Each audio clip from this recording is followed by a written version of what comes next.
Hello dudes, dudettes, duders, and everyone in between, and welcome to How to Do Everything So You Don't Have to. I'm your host, Jesse Kester. Today we are getting into a quickie question, so let's quickly get into that question. I'm setting up an ATEM mini multicam shop for one person.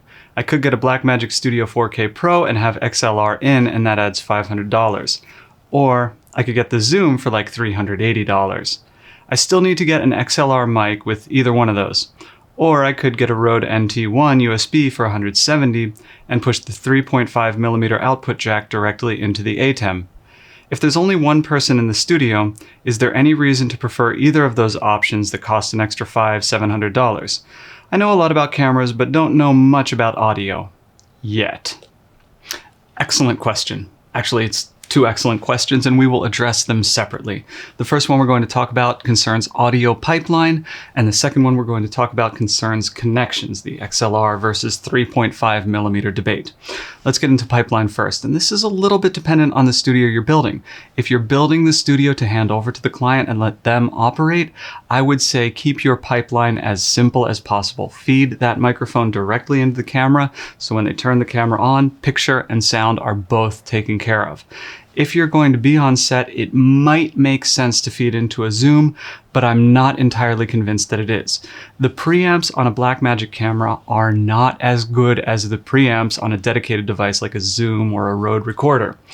But they're pretty darn good, and they work very effectively in a small studio environment. In fact, what you're hearing is an XLR shotgun mic fed into a Blackmagic Pocket 6 cam, only using those preamps. I don't use a Zoom anymore for my recordings. And it sounds good enough. If you are really dedicated to audio and you want to make it as crisp and as clean as possible, the Zoom makes a little bit of sense, but it's a pretty big hassle because what's happening is you're going from microphone to the Zoom, and that takes an analog signal and converts it to digital. Then you're going from the Zoom to the ATEM, and that takes that digital signal, converts it to analog, and then your ATEM converts it back to digital. So this works as a guide track, but you're going to have to use that audio from the Zoom if you want it to sound good at all. And this leads us into our second question, and that is about XLR versus 3.5mm jacks. And I would not use those 3.5mm jacks at all if possible. We have moved entirely over to XLR except for guide tracks for all of our recording because you have to have grounded audio if you want to travel any distance. Ungrounded audio can travel about 10–20 inches before you start getting a compromised signal. XLR can travel for dozens of feet before you start getting a compromised signal. And it's much easier to restore a compromised signal with something like an amplifier for XLR than it is for 3.5mm. I would recommend avoiding anything that uses a 3.5mm connection if possible. And when you introduce that Zoom into your workflow, you're introducing 3.5mm because you're going to run XLR from your mic to the Zoom, but you're going to be running 3.5mm from the Zoom to the ATEM. And at that point, all you've got is a guide track. You do not have production audio anymore. So if I were buying for this kit, I would consider the Blackmagic Studio Pro.